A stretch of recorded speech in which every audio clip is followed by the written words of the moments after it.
Amados irmãos e irmãs, eu saúdo a todos vocês com a paz do Senhor.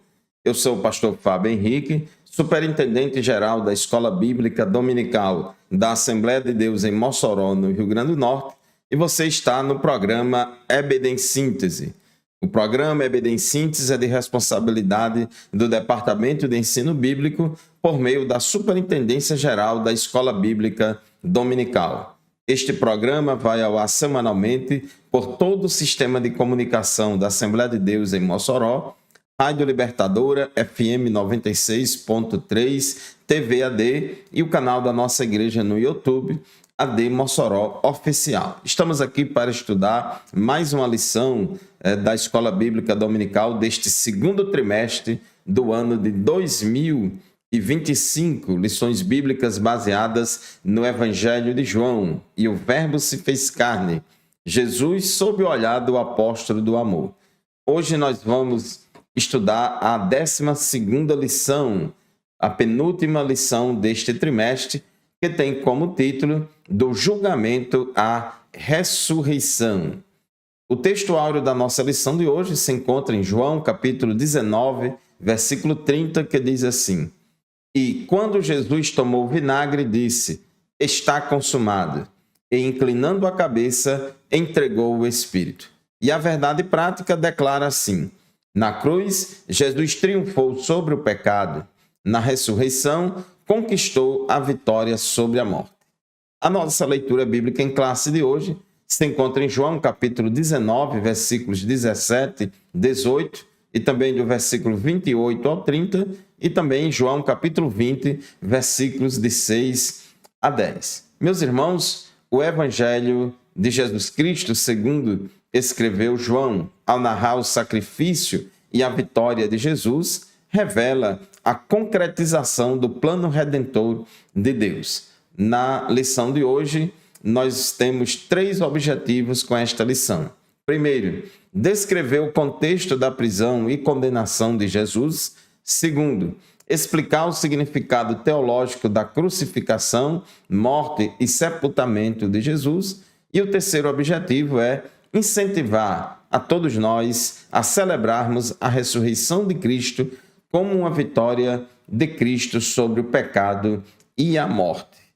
Os acontecimentos relacionados à prisão, crucificação e ressurreição de Jesus transcendem meros relatos históricos. Eles constituem verdades fundamentais que transformam e influenciam a fé cristã. Portanto, meu querido irmão, minha amada irmã, nesta lição, onde vamos abordar a prisão, condenação, crucificação e ressurreição de Jesus, aproveite porque tem muitos ensinamentos de Deus para todos nós. Tópico 1 da nossa lição, a prisão e a condenação de Jesus. Depois que Jesus celebrou a última Páscoa com os seus discípulos, instituiu a Santa Ceia, deu as últimas instruções, falou sobre a vinda do Espírito Santo, que Deus enviaria o Consolador, o substituto de Cristo.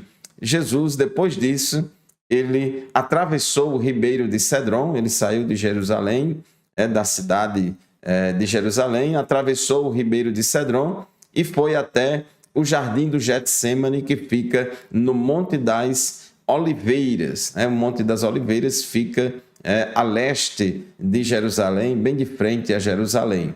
E ali, no jardim do Getsêmani, Jesus passou a noite em oração. Foi uma batalha muito grande. E o comentarista diz aqui que naquela madrugada, o ambiente neste local parecia carregado de tristeza e angústia. Mateus capítulo 26, versículos 26 a 39, diz que Jesus foi com eles a um lugar chamado Getsêmani e disse aos discípulos: sentem-se aqui enquanto vou ali orar. E, levando consigo Pedro e os 2 filhos de Zebedeu, começou a sentir-se tomado de tristeza e de angústia. Então lhes disse: a minha alma está profundamente triste até a morte. Fiquem aqui e vigiem comigo. E adiantando-se um pouco, prostrou-se sobre o seu rosto, orando e dizendo: Meu Pai, se é possível, que passe de mim este cálice.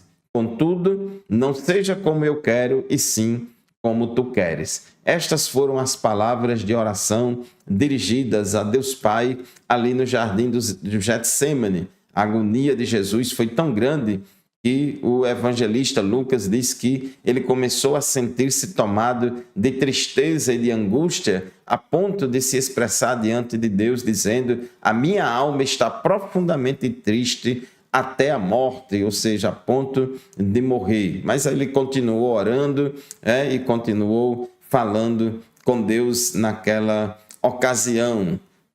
O Evangelho de Lucas, no capítulo 22, versículos 43, 44, versículo 42 a 44, Lucas narrou, dizendo: Pai, se quiseres, afasta de mim este cálice. Contudo, não se faça a minha vontade, e sim a tua. Observe que na oração de Jesus, ele sempre se submete à vontade do Pai. E diz o versículo 43, então lhe apareceu um anjo do céu que o confortava. E, estando em agonia, orava mais intensamente. E aconteceu que o suor dele se tornou como gotas de sangue caindo sobre a terra. É interessante que, apesar da agonia, da tristeza e do sofrimento de Jesus naquele momento ser tão intenso, a ponto do seu suor se tornar como gotas de sangue caindo sobre a terra, mas mesmo assim, diz o versículo 43 de Lucas 22, que apareceu um anjo do céu que o confortava.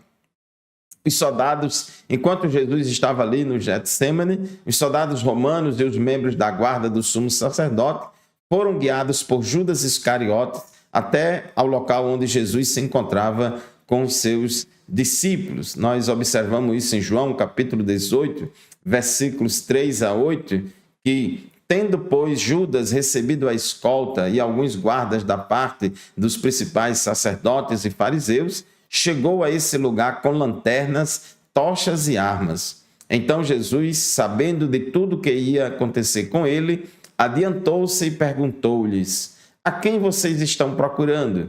Eles responderam: a Jesus, o Nazareno. Então Jesus lhes disse: sou eu.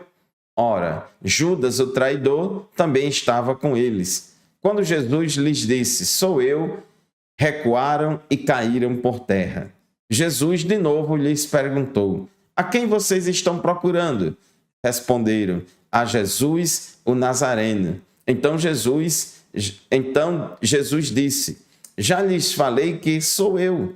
Se é a mim que vocês estão procurando, deixem que estes vão embora. Então observe, irmãos, que chega ali Judas com todos aqueles soldados para prender Jesus. E Jesus não corre, ele não foge, ele enfrenta aquela situação e ele pede, que os soldados deixem em paz os seus discípulos. E aí eles prenderam Jesus, tendo concordado com a traição em troca de 30 moedas de prata. Judas Iscariotes beijou Jesus com um beijo traiçoeiro, indicando aos soldados romanos quem ele era, e levando à sua prisão e conduzindo até Anás, o sumo sacerdote, para ser interrogado.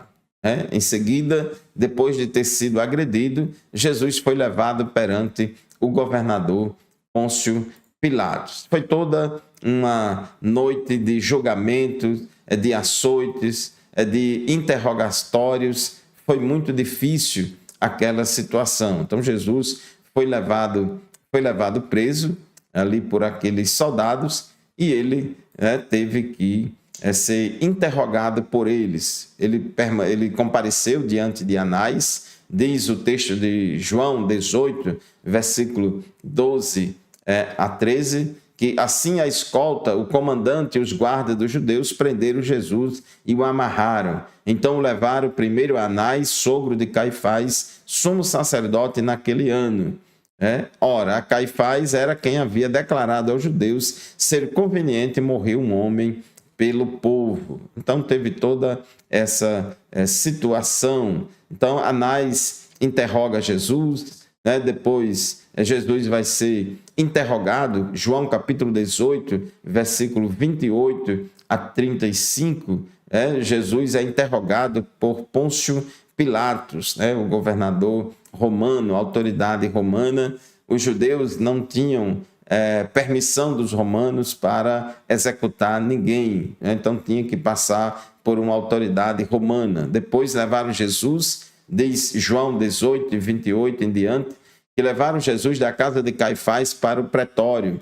Era cedo de manhã, então já estava amanhecendo o dia. Eles não entraram no pretório para não se contaminar, pois somente assim poderiam comer a Páscoa. Observe a hipocrisia daqueles religiosos judeus, matando, julgando e querendo matar um homem inocente como Jesus, e ali preocupado com seus rituais religiosos, como se isso fosse absolver eles de tamanho pecado. Então Pilatos saiu para falar com eles e perguntou: que acusação vocês fazem contra este homem? Aí eles disseram: se este não fosse malfeitor, não o teríamos entregue ao Senhor. Então Pilatos disse: levem-no daqui e julguem-no segundo a lei de vocês. Ao que os judeus responderam: não nos é lícito matar ninguém. Isso aconteceu, nessa situação porque os judeus não podiam aplicar a pena capital somente os romanos, mas era o desejo dos judeus matar Jesus, aplicar a pena capital. João, capítulo 18, versículo 38 a 40, Jesus estava sendo interrogado por Pilatos e durante aquele interrogatório, Pilatos perguntou a Jesus: o que é a verdade? Depois de dizer isso, Pilatos voltou aos judeus e lhes disse: eu não acho nele crime algum, mas é costume entre vocês que eu solte alguém por ocasião da Páscoa. Vocês querem que eu lhes solte o rei dos judeus? Então todos gritaram novamente: não solte Jesus, mas solte Barrabás. E diz a Bíblia que Barrabás era salteador. Então essa foi a escolha dos judeus. O ódio religioso do povo era tão intenso que eles não conseguiam ver nada que pudesse impedir a condenação de Jesus. Meus irmãos, chegamos ao final do primeiro bloco do programa EBD em Síntese. Vamos fazer um intervalo, já a gente volta. Continue conosco.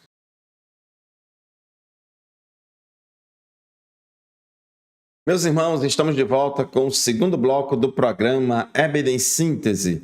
O programa EBD em Síntese vai ao ar semanalmente pela Rádio Libertador FM 96.3, todos os sábados pela manhã, das 8 às 9. Estamos estudando hoje a lição de número 12, penúltima lição deste segundo trimestre de 2025. Esta lição será estudada no domingo do dia 22 de junho de 2025. O tema da lição de hoje é do julgamento à ressurreição. Estávamos falando no bloco anterior que Jesus foi preso, Jesus foi interrogado pelos judeus, pelos sumos sacerdotes, pelas autoridades religiosas judaicas, e o objetivo dos religiosos judaicos era aplicar a pena de morte em Jesus, só que não era permitido pela lei romana os judeus aplicarem a pena de morte. Apenas uma autoridade romana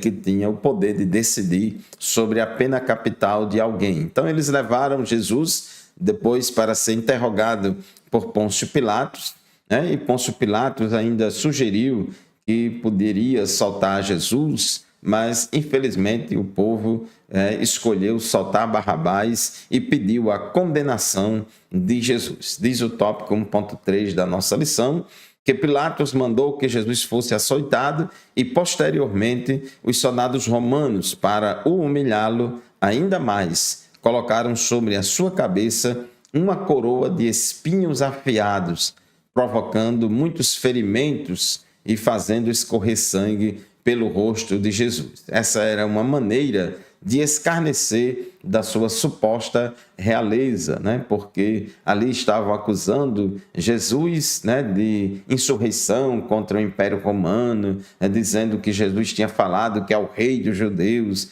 Então foi uma hipocrisia muito grande daqueles judeus religiosos tramando, criar uma narrativa para querer convencer as autoridades romanas para matarem Jesus, acusando Jesus de se rebelar contra o Império Romano, porque Jesus era rei dos judeus. Então essa foi a situação. O instrumento utilizado para os castigos de Jesus era um chicote com tiras de couro afiadas que tinham pedaços de ossos ou pedras cortantes na ponta. Então, cada chicotada ali que era dada na pessoa fazia uma ferida muito grande, dilacerava a pele, as costas, a pele e o corpo pelos golpes daquele chicote. Nesse momento, Jesus, como diz o nosso comentarista, ele assumiu ali as nossas enfermidades e dores, foi afligido e oprimido, foi castigado pelas nossas transgressões e iniquidades, cumprindo assim a profecia de Isaías 53. É bom a gente lembrar aqui a profecia de Isaías, capítulo 53, versículos 4 e 5, mais ou menos foi dita essa profecia 700 anos antes de Cristo. Se referindo a Jesus, a profecia dizia: certamente ele tomou sobre si as nossas enfermidades e as nossas dores levou sobre si, e nós o considerávamos como aflito, ferido de Deus e oprimido, mas ele foi traspassado por causa das nossas transgressões e esmagado por causa das nossas iniquidades. O castigo que nos traz a paz estava sobre ele, e pelas suas feridas fomos sarados. Então Jesus, a morte de Jesus foi uma morte vicária, substituta. Ele sofreu e morreu por mim e por você. Tópico 2, crucificação, morte e sepultamento de Jesus. Tópico 2.1, o caminho do Calvário. Após a tentativa de Pilatos evitar a crucificação e libertar Jesus, não conseguiu impedir o castigo mais severo.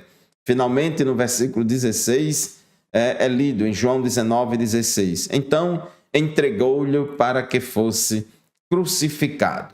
Sob os açoites dos soldados, Jesus carregava a sua cruz até chegar ao Gólgota, ou lugar da caveira. Nos evangelhos sinóticos, ou seja, Mateus, Marcos, Mateus, Marcos e Lucas, foram registrados detalhes sobre os eventos durante a crucificação de Jesus. E esses textos dos evangelhos, eles mostram que ao lado de Jesus, à sua esquerda e à sua direita, estavam dois malfeitores. Jesus ficou no meio e em ambos os lados tinha ali em cada lado um malfeitor, um criminoso, pessoas, homens acusados de praticarem crimes, sendo que Lucas narra o arrependimento de um deles, enquanto o outro zombava deles. É interessante que no início, ambos os malfeitores que estavam ali também sendo crucificados junto com Jesus, ambos não criam em Cristo, ambos estavam ali pedindo que Jesus mostrasse o seu poder, que libertasse todo mundo, mas depois um deles se arrependeu, creu no Senhor Jesus Cristo e até mesmo começou a criticar o outro, porque um estava blasfemando muito de Jesus, e teve um dos malfeitores, não, ele teve uma atitude bem diferente. Diz o texto de Lucas 23, que um dos malfeitores crucificados blasfemava contra Jesus, dizendo: você não é o Cristo? Salve a si mesmo e a nós também. Porém, o outro malfeitor o repreendeu, dizendo: você nem ao menos teme a Deus, estando sob igual sentença? A nossa punição é justa, porque estamos recebendo o castigo que os nossos atos merecem. Mas este não fez mal nenhum. E acrescentou: Jesus, lembre-se de mim quando você vier no seu reino. Jesus lhe respondeu: em verdade lhe digo que hoje você estará comigo no paraíso. E Jesus ali foi crucificado, o seu ato ali da crucificação começou às 9 horas da manhã e se estendeu todo aquele sofrimento ali até Jesus morrer por volta das 3 horas da tarde.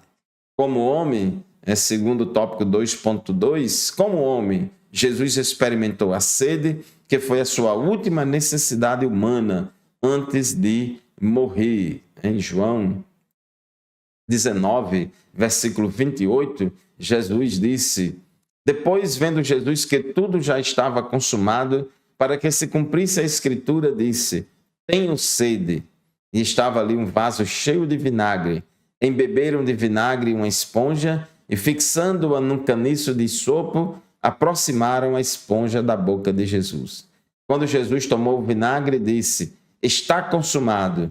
E, inclinando a cabeça, entregou o Espírito. Então, Jesus ali morreu, mas antes disso ele disse: está consumado, tetelestai. Então, a obra de Jesus estava concluída. Ele veio para morrer pelos nossos pecados, dar a vida por nós. A morte de Jesus foi uma morte vicária, substituta. Ele não morreu por causa dos pecados dele, porque ele não tinha pecado, mas ele morreu pelos pecados de todos nós. E João diz que Jesus é a propiciação pelos nossos pecados, e não somente pelos nossos, mas pelos pecados do mundo inteiro. Jesus morreu na cruz para poder expiar os pecados de toda a humanidade. É o Cordeiro de Deus que tira o pecado do mundo, de modo que a porta da salvação está aberta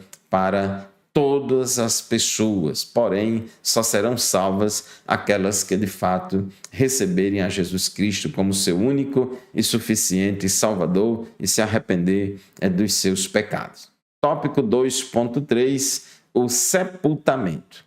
No versículo 38, aparece um homem que admirava Jesus e era um discípulo discreto, reservado, chamado de José de Arimateia. Diz o texto bíblico de João 19:38. Depois disso, José de Arimateia. Arimateia não é o sobrenome de José. Arimateia era a cidade de onde era José. Então, depois disso, José, lá da cidade de Arimateia, que era discípulo de Jesus, ainda que em segredo, porque tinha medo dos judeus, então ele pediu a Pilatos permissão para tirar o corpo de Jesus. E Pilatos deu permissão. Então José de Arimateia foi e retirou o corpo de Jesus. Ele fazia parte do Sinédrio e era uma pessoa abastada. Esse José, lá da cidade de Arimateia, era uma autoridade ali entre os judeus. Observe que o Sinédrio era a suprema corte judaica, que Jesus foi perseguido pelo Sinédrio, interrogaram Jesus, mas ali tinha alguém que não fez parte de todo aquele conluio, de todo aquele julgamento indecente e injusto contra Jesus. Então, José de Arimateia era um discípulo de Jesus, muito embora não fosse assim tão conhecido, não fosse tão conhecido. Devido ao temor que tinha dos judeus, mantinha-se afastado dos discípulos, mas conseguiu vencer esse medo ao reunir coragem para se dirigir a Pilatos e solicitar o corpo de Jesus para o sepultamento. Então é interessante que, enquanto Jesus estava vivo, andando e convivendo com os discípulos, José de Arimateia, ele não se integrou à comunidade ali dos primeiros cristãos, dos primeiros discípulos de Jesus, mas ele cria em Jesus. Ele tinha medo das retaliações dos judeus, mas depois que Jesus morreu, aí ele saiu ali do anonimato e dirigiu-se a Pilatos e pediu permissão para pegar o corpo de Jesus e sepultar. Ele colocou num túmulo que ficava próximo ao Monte Calvário, Meus irmãos, chegamos ao final do segundo bloco do programa EBD em Síntese. Vamos fazer mais um intervalo. Já já a gente volta. Continue conosco. Não saia daí.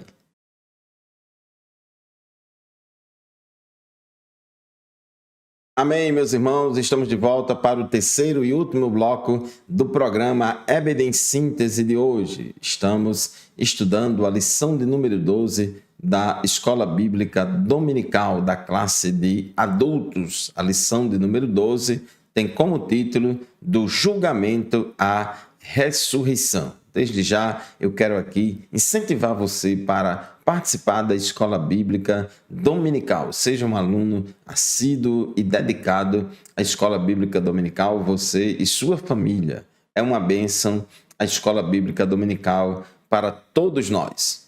Na lição de hoje, que trata dos acontecimentos, da prisão, do julgamento, prisão, crucificação e ressurreição de Jesus. Já falamos da prisão, do julgamento, da crucificação e morte de Jesus, e agora vamos nos concentrar aqui no tópico 3 da nossa lição, a respeito da ressurreição de Jesus. Tudo isso que a gente falou até aqui só foi possível porque Jesus era um ser humano, porque além de ser Deus, ele também era um ser humano. Então Jesus era plenamente Deus e plenamente humano. Jesus tinha que ter um corpo humano mortal, capaz de morrer. Então, para que ele pudesse expiar os pecados de toda a humanidade e morrer por todos os homens. Então Jesus tinha que ter esse corpo, por isso que a Bíblia diz que o Verbo se fez carne e habitou entre nós. Jesus foi sepultado ali, José de Arimateia pegou o corpo de Jesus, sepultou ali, era um sepulcro cavado na rocha, ele colocava o corpo ali e depois rolava uma pedra para tapar ali a entrada do túmulo. E Jesus, ele foi crucificado, ele foi morto na sexta-feira, ele morreu, ele disse, está consumado, tetelestai, e rendeu o Espírito. Ele disse, Pai, nas tuas mãos entrego o meu Espírito. Isso aconteceu por volta de 3 horas da tarde e os judeus se apressaram para sepultar logo Jesus antes das 18 horas, antes das 6 da tarde, porque às 6 da tarde já começava ali a festa dos judeus. O sábado dos judeus começava às 6 da tarde, às 18 horas. Então Jesus foi sepultado e a Bíblia diz que na manhã do primeiro dia da semana, ou seja, no domingo, no calendário hebraico, o primeiro dia da semana é no domingo. Então Jesus foi sepultado na sexta-feira à tarde, então passou a sexta-feira à tarde, a sexta-feira à noite, passou o sábado o dia inteiro e depois na madrugada do domingo então já do sábado para amanhecer o dia de domingo, a Bíblia diz que ocorreu um terremoto na área do sepulcro e um anjo de Deus deslocou a pedra sentando-se sobre ela. Então houve ali um sinal sobrenatural desse terremoto e ali um anjo de Deus veio, rolou a pedra e ficou sentado sobre esta pedra, onde tampava o sepulcro onde estava o corpo de Jesus. O túmulo ficou vazio. Foi nesse instante que Jesus ressuscitou do lugar onde o seu corpo se encontrava. Então o túmulo ficou vazio, servindo como uma evidência, uma prova clara da ressurreição de Jesus dentre os mortos. Aqui no Evangelho de João, onde nós estamos estudando nesse trimestre, é relatado que após o sábado judaico, Maria Madalena, no primeiro dia da semana, no domingo, bem cedinho, de madrugada, ela dirigiu-se ao sepulcro. No capítulo 20, versículo 1, diz que no primeiro dia da semana, de madrugada, quando ainda estava escuro, Maria Madalena foi ao túmulo e viu que a pedra da entrada estava removida. Marcos, capítulo 16, versículos de 1 a 3, diz assim: passado o sábado, ou seja, já no domingo, Maria Madalena, Maria, mãe de Tiago e Salomé, compraram óleos aromáticos para ungir o corpo de Jesus. E bem cedo, no primeiro dia da semana, ao nascer do sol, foram ao túmulo. Diziam umas às outras: quem nos removerá a pedra da entrada do túmulo? E olhando, viram que a pedra já estava removida, que a pedra era muito grande. Então, o anjo já tinha se adiantado em relação a elas e já tinha movido a pedra ali que estava no sepulcro de Jesus. Então, ao chegarem lá, a pedra já tinha sido removida e ao entrarem no sepulcro, escavado na rocha, não encontraram o corpo de Jesus. O túmulo estava vazio. E interessante que aqui em Marcos, no capítulo 16, versículo 4 em diante, a Bíblia diz assim: e olhando, viram que a pedra já estava removida e que a pedra era muito grande. Entrando no túmulo, viram um jovem sentado ao lado direito, vestido de branco, e ficaram atemorizadas. Este era o anjo que Deus enviou ali para remover a pedra, e esse anjo disse a elas: não tenham medo, vocês procuram Jesus, o Nazareno, que foi crucificado. Ele ressuscitou, não está aqui. Vejam o lugar onde o tinha colocado. Mas vão e digam aos discípulos dele e a Pedro que ele vai adiante de vocês para a Galiléia. Lá vocês o verão, como ele disse. E saindo elas, fugiram do sepulcro, porque estavam tomadas de temor e assombro, e não contaram nada a ninguém, porque estavam com medo. Realmente foi uma surpresa muito grande aquilo que tinha acontecido. A ressurreição de Jesus é algo inédito, é algo poderoso. Nenhum líder religioso, nenhum homem de Deus, nenhuma mulher de Deus jamais ressuscitou. E Jesus já tinha dito, quando estava vivo, antes de morrer e ressuscitar, Jesus já tinha predito que haveria de morrer, mas que ressuscitaria ao terceiro dia. E ele disse: ninguém tira a vida de mim, eu mesmo a dou, tenho poder para dar a minha vida e para reavê-la. E ele disse que ia ressuscitar. E a ressurreição de Jesus é a base da fé cristã. A ressurreição de Jesus é uma doutrina fundamental, de fundamental importância. O apóstolo Paulo dirigiu-se aos coríntios afirmando que Cristo ressuscitou dos mortos e que, se essa afirmação não fosse verdadeira, a nossa fé e a nossa mensagem seriam inúteis. É o que está escrito no capítulo da ressurreição. O capítulo 15 de 1 aos Coríntios é considerado o capítulo da ressurreição, porque Paulo trata muito da doutrina da ressurreição dos mortos, dizendo que nós vamos ressuscitar, estamos aguardando a ressurreição, e ele diz que a base dessa esperança é a ressurreição de Cristo. Cristo é as primícias. Então ele começa o capítulo 15 mostrando que Jesus ressuscitou e apareceu a muitas e muitas testemunhas. E ele ali questiona os irmãos da igreja de Corinto, porque lá na igreja de Corinto tinha lá alguns irmãos que não estavam crendo na doutrina da ressurreição, achavam que não ia haver ressurreição de mortos. Então Paulo diz assim, 1 Coríntios 15, versículo 12 a 14. Ora, se o que se prega é que Cristo ressuscitou dentre os mortos, como alguns de vocês afirmam que não há ressurreição de mortos? E se não há ressurreição de mortos, então Cristo não ressuscitou. E se Cristo não ressuscitou, é vã a nossa pregação e é vã a fé que vocês têm. Então nós assim seríamos considerados os mais miseráveis deste mundo. Então, meus irmãos, a doutrina da ressurreição ela é fundamental. Como é que nós vamos falar sobre céu, sobre vida eterna, se o nosso Deus não ressuscitou? Se Jesus não tivesse vencido a morte, como é que a gente teria condição de crer em vida eterna, de crer em vida após a morte, se o nosso próprio Deus não tivesse ressuscitado? Então, diz aqui o nosso comentarista que existem pelo menos duas razões para crermos na ressurreição de Jesus.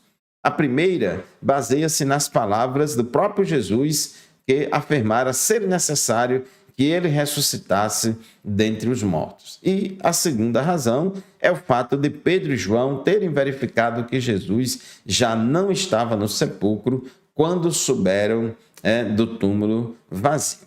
No entanto,